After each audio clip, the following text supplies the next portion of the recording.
Sizzle start and drop with flair. Cheers! Fresh ingredients, love in the air. Nourish your body, feel so fine. Healthy living every time. Welcome to Dancing in the Kitchen, a cooking show with a twist. I'm Hannah Romanowski, your host, and we are here at the beautiful, historic Hidden City Ballroom in Point Richmond, California. Here, we help people cook on the dance floor and dance in their kitchen. But if you don't relate to being a dancer, that's okay, because really, it's about inspiring you to move through your life with joy, ease, and health. And what better ways to do that than through community, music, dance, laughter, and of course, delicious food that nourishes your body. If you think healthy food is bland or not interesting, banish that thought.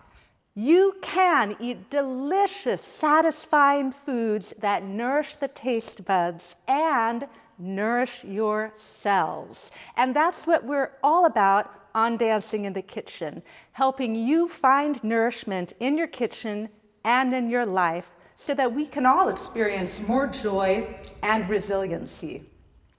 This is actually our last episode of the year. We just launched this year in 2025, and we are celebrating the completion of our 30th episode.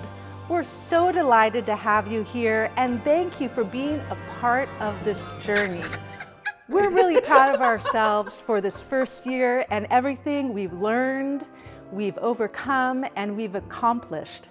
Every single episode, every single guest is very precious to us and had jewels of wisdom and joy and nourishment that we're so happy that we were able to share with you. Thank you for being a part of our journey. We can't wait until next year. We have new segments planned, we have new ideas for the show, and it's really exciting.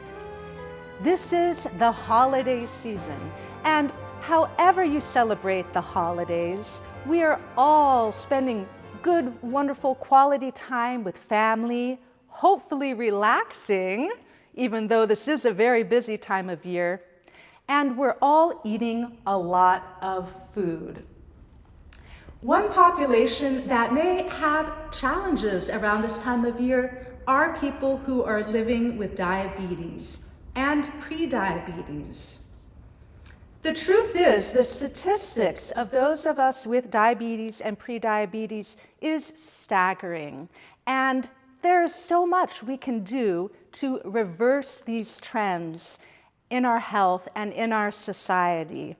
And it's not about denying yourself these joys and pleasures of life, but making choices that are going to nourish you and also keep you healthy.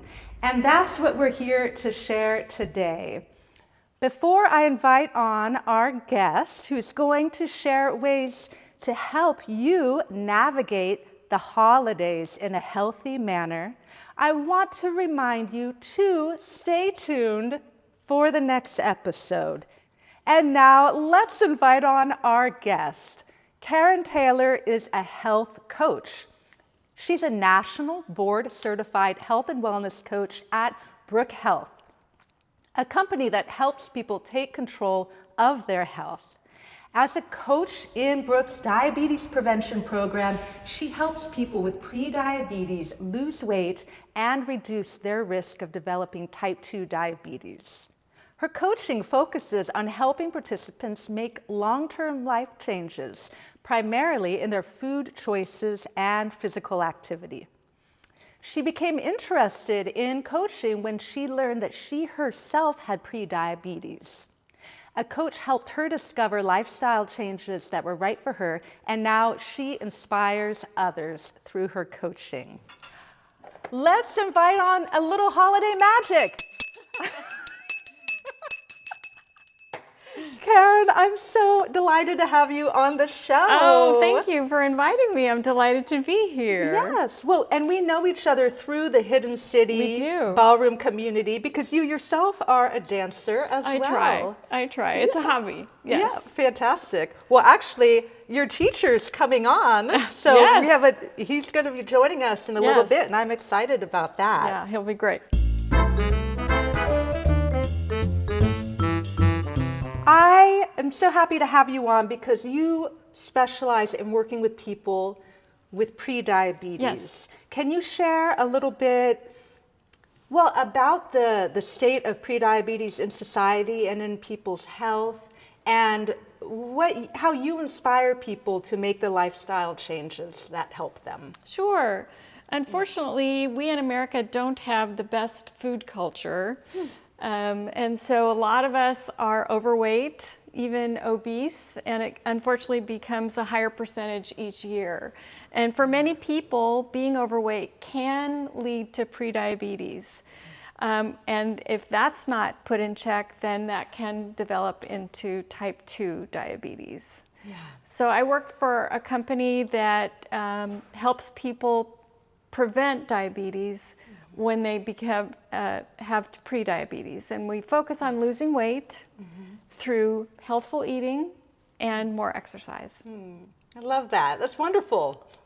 It's really rewarding, especially when people make changes that they've wanted to make for a long time. Right. And we help them make those changes and help them stick. Uh-huh. And how was that experience for you when you were being coached to make these changes? That's a great question. I was a little unusual in that most people who have prediabetes could benefit from weight loss. That wasn't my situation. I didn't need to lose weight, and so the coach sort of helped me on the side and helped me find ways of eating in a more timely manner throughout the day that got my prediabetes to go away. So I was really happy about that. That is such an interesting point you bring up about the time. Can you say more about that? Sure. For many people, including myself, I was eating many small meals a day. And for some people, and I turned out to be one of them, as you age, your insulin doesn't react as quickly as it used to. So by eating several meals a day, I was keeping my insulin at a high level almost all day long. So the coach advised me, instead of eating small meals throughout the day, to try going to 3 square meals a day. And that's what worked for me. For other people, it's better to eat small meals throughout the day. So that just shows that everyone's different. How would you recommend people find out what works best for them, especially if they don't know that they have diabetes or have prediabetes? Both are diagnosed by your doctor. So if your doctor is the one who would tell you if you have prediabetes or diabetes. Diabetes is a serious disease, and I'm actually not qualified to coach people who have diabetes, but I am qualified to coach people who have prediabetes. And the particular program that I work in, 100% of the people who participate in our program need to lose weight. And if you lose, in our program, 5 to 7% of your weight in about a year, you can reduce your risk of prediabetes by 60%. And if you lose a little more, you can reduce your risk even more. So weight loss is a big component of helping you reverse prediabetes. And what are some tips you could give to people who may not even fall within that category, but they're just good, healthful tips that will help prevent prediabetes? That's a great question, because a lot of the things we recommend are healthy for anyone. Yes. They don't have to be just reserved for people who have prediabetes. I think the number one thing I would recommend is to try to either reduce or cut junk food. We have a lot of junk food in this country because we're all on the go and we want to grab something fast, and that's generally not the healthy choice. And what's exciting about the way that we live in this country is we generally do have choice. And it's important to know that every time you are hungry and you're eating, you're making a choice about supporting your health or detracting from your health. So if you can cut the junk food, that would be the number one thing I'd recommend. And then number two, unfortunately, people don't like to hear this, but fruit and vegetables are probably some of your very best friends in terms of health. They are. Absolutely. And they can be delicious. Absolutely. In fact, you're going to show us some recipes today that are really easy and incorporate fruit and vegetables. Yes. Fantastic. In a healthy way. Yeah. And I have another question before we get started. Sure. What role does creativity and joy play in your life when it comes to food and the kitchen? Because for some people, just dealing with food and cooking feels like a chore. I hear you and I understand that. And a lot of people face what they feel like is a time barrier to cooking. I don't have time to cook, or I'm too tired when I get home from work. What worked for me, and it may not work for everyone, but it's worth trying if you're interested, is setting a time each week to devote to your health through eating. And that means making some plans about what you're going to eat for the week, then going shopping, coming home and maybe doing some quick preparation, washing the vegetables in advance, maybe cutting some vegetables in advance, maybe doing some batch cooking, which means cooking large amounts of things that you'll eat throughout the week, maybe a large batch of rice, a large batch of roasted vegetables that you can take for lunch or have sneak into dinner or something like that. So I generally cook on the weekends so that I don't have to cook during the week. And I've made it into a fun project, and I think that helps bring a lot of creativity and makes the time barrier feel like a lot less. We all need opportunities in our lives, and we have busy, crazy lives where we're doing something for ourselves. For example, last night I went to a singing circle. It was fantastic, and it was just for me because it felt good and it felt like an important ritual. For some people, it's going to dance class. For others, it's yoga, it's meditation, it's walking in nature. All of these are such beautiful practices. And that time that we spend, that you recommend once a week, spending time to think about the nourishment, the food, shopping, and having it being a mindful experience. And it can be just a very self-nurturing experience of mindfulness and a time to check in and check out of the rest of your life. I totally agree. I mean, eating mindfully is something a lot of us are not that good at either. We eat very quickly and we're not really aware of how much or what we're eating. We just eat to satisfy the hunger. Yes. And being more mindful about it helps us slow down and enjoy the eating experience a lot more. And eating with other people is really important as well, as opposed to eating by yourself all the time or eating at your desk. Right. Because the healthy way to eat is to socialize while you're eating. That'll help you slow down and be more mindful about it as well. Yes, that's very true. Yeah. I would add not eating in your car. And I have historically been guilty of that as a professional dancer, running around to rehearsals, to shows. Everything was on the go. And of course, this is true for many people's lives anyway, but I used to say my favorite restaurant was a Stoplight Cafe. I've developed better habits for that, including taking snacks with me that I make in advance, which actually you're going to show us some things that could fulfill that need. Absolutely. Shall we get started? Yes, let's do. All right. So first thing we're going to make today is a pumpkin smoothie, and it's pretty easy. Ahead of time, cut up 2 bananas and put them in the freezer. Do you want to put those in the blender? Sure. And hopefully they'll come out. Whoops. Oh. Here you go. Thank you. And the next thing we're going to put in, we're going to put pumpkin and milk in. It's tricky to measure pumpkin by itself. So a trick I'm going to show you is we need a 1/2 cup of milk. So we're going to measure a 1/2 cup of milk. This happens to be soy milk. You can use any kind of milk you like. And because we need a 1/4 cup of pumpkin, a 1/2 cup of milk plus a 1/4 cup of milk equals I'm sorry, what was that? 3/4 of a cup.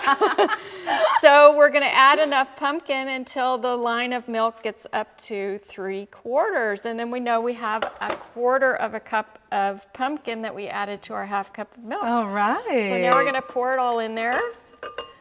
And that's how that goes. And then now we're going to just do a 1/4 teaspoon of pumpkin spice. Can I just point out your measuring spoon? Look at that. This is great because you can fit it into a spice jar. So and important. you move the lid here to the different measurements. So I love these measuring spoons. Hubby, this is what I want for Christmas. All right, guess what? It's time to blend, but I guess Okay. we should put the lid on first. Yes, very important.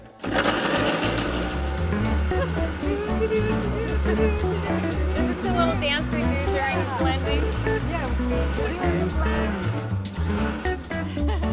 Oh, that looks delish. And then if you want, Ooh, you can sprinkle a little more pumpkin spice on top, yes. just to make it, Make it pretty and fancy. we're fancy. Yes, we're fancy. Oh, so lovely. Cheers, Hannah. Cheers, Karen. Enjoy. Mm. It's pretty good. It's very good. It's pretty good. It's good. Yeah. Yeah, it's satisfying. All right, so what's next? Next, we're going to make some cranberry relish. And we are not going to cook the cranberries for several reasons. Tell me more. One reason is that it's a lot easier. That's the best reason. That's a good reason. It's The a other good- reason is cranberries have a ton of vitamin C. And unfortunately, vitamin C gets depleted when you heat whatever the food is that has the vitamin C in it. So we are going to get the full benefit of vitamin C from these cranberries and from an orange by using them raw and not cooking them. Perfect. I love that. So we're going to make a half a recipe. Okay. We're going to use all of these cranberries. All right. And then we are going to peel an orange and use the orange peel. Oh. And I brought a peeler. Okay. And I washed this already. Now, you can cut the orange up and put the whole orange in. But some people find the pith underneath the skin bitter. So to avoid that, you can just peel the orange and put the orange peel in, and then we'll cut the pith off separately and then add the orange once we cut off the pith. So I'm doing this kind of quickly. Thank you. Yeah, It seems to be flying in all directions. It smells so good. It does smell good, doesn't Yeah. it? The other thing you want to do, believe it or not, there's a little bit of oils in citrus peels, like lemon peel and orange peel and tangerine peel. And by peeling it right over the mixing bowl, you're getting some of those citrus oranges to go in the bowl. And you're not missing them by doing it on a cutting board. You can do it on a cutting board, but you're getting the full benefit of the orange. I learned a trick recently from a cooking show. I watch a lot of cooking I shows. love cooking shows. Like this one, actually. To use a serrated knife when you're peeling in a whole orange. Ah. I used to use a chef's knife because that's what I learned when I took a knife class. But this particular recipe recommended a serrated knife, and I find it does work a whole lot better than a chef's knife. So what we're doing now is we're just going around and taking most of the pith off from the outside of the orange. And it smells good too, doesn't it? Sure does. Too bad they can't smell through TV. Oh, smell-o-vision. Yes, that would be supposed to be a great. thing? So now we're just going to cut the orange into segments and add that into our food processor. Now, cranberries. Oh, we can add the cranberries too. Okay, both of them, yes? Yep, go ahead. Dump them in. That's 6 ounces of cranberries. It's a half of a bag of fresh cranberries. Now, cranberries are kind of tart. So most cranberry recipes have a lot of sugar in them. And yes, sugar is a plant food, but it's highly refined. And so you want to stay away from white sugar if you can. And a great natural sweetener is the whole fruit of a date. So we are just going to throw in some dates in here, and we're going to put in about 10 dates. That may seem like a lot. These are Deglet Noor dates. They're my favorite replacement for sweeteners. And they're really yummy. You can also, guess what? Here's a pit. So it's really good to not throw it in without checking first. Okay, let's put in one more for good measure. All right. And guess what? That's all the ingredients. That's it. Oh my That's goodness. it. Okay, that looks good. Yeah? There we are, cranberry relish. Fantastic. And let's give it a try. Let's. Here are a couple of spoons. Okay. Go for it. You can have the first taste. Okay. It's pretty good. It is. We could probably do it a little bit more, but it's however, finely you want it ground. That was so nice and lovely and easy. What would you put this on? Oh, definitely have it with like a Thanksgiving meal or a Christmas meal. It's great to put on yogurt in the morning. You can use it as a spread on toast, or you can put it on a sandwich, like let's say you have a turkey sandwich, or even a ham sandwich. Oh yeah. So lots of different uses for it. Or if you make thumbprint cookies, this would be good for the inside instead of using jam. Oh. You can use this that's a nice cranberry one. relish. There's so many easy ways to add healthful foods into dishes that we enjoy. Yes, absolutely. It really doesn't take a lot. You just add a little bit here, a little bit there. Like adding this to cookies. Yeah. Yeah, it adds up. It does, absolutely. Well, thank you for welcome. showing us this recipe. I'm You're going welcome. to put it in a nice little bowl. Good. And then we're going to move on to the next one. Yeah, the last one. Ready? All right, I'm ready. Are you ready? Absolutely. Let's do this. I wanted to mention that the pumpkin smoothie recipe is by Toni Okamoto. She has a great website called Plant-Based on a Budget. Love it. And a lot of great recipes there, and that's where the pumpkin smoothie recipe came from. And the cranberry relish recipe with the oranges and dates came from Forks Over Knives, which is another great site with lots of free healthy recipes. Yeah. And this last recipe we're going to do is by a woman by the name of Kiki Nelson, and she calls these candy bar bites. I love it. But they're healthy. Yes. So dates are a theme that we're doing today, and we're going to take some dates and just lay them on our cutting board here. And you can do however many dates you want. We're going to take a scoop of peanut butter and put it in a little bag, little Ziploc baggie. Maybe 2 scoops of peanut butter, just to be fun. And spatulas work great, small spatulas, when you're scooping out peanut butter. This peanut butter is 100% peanuts and a little bit of salt. If you can, that's what you want to try to stick with. You want to try to stay away from the peanut butters that have a lot of extra ingredients in them. Like sugar. Like sugar, or added fat even. Ooh, how unnecessary. I know, because peanuts have really healthy fat in them already. So what we're doing is we're going to cut a very tiny triangle off the end of this bag. And then we're going to use the bag to squeeze this peanut butter onto these dates. However you want to. You can do it in a straight line. You can do it as a squiggle. However it comes out works. And so we are squeezing this peanut butter onto each date. And you don't want to put too much peanut butter in the bag because then it gets a little unwieldy. But you want enough that you can squeeze out of the bag. I suppose you could also do this with a knife if you didn't really want to squeeze it out of the bag, but it's just so much fun. It to is squeeze it out of fun, the bag. right. So then you can take some mini chocolate chips. Yes. And these are dark chocolate, which is really healthy for you, with not a lot of sugar. And you can just add the chocolate chips to the peanut butter before it gets too dry. It probably won't dry out too much anyway. And if you love chocolate, you can obviously put more chocolate chips on than I'm putting on. But there you are, candy bar bites. That's all just you that, need. That's all you need. Yes. Oh, Cheers. cheers. And all at once. Pretty good. It tastes like a candy bar. It tastes like a candy It's bar. amazing. Without all that horrible stuff That's they true. add. So cheers to quickly making your own very Candy sweet bars. candy. That was beautiful. Thank you for that share.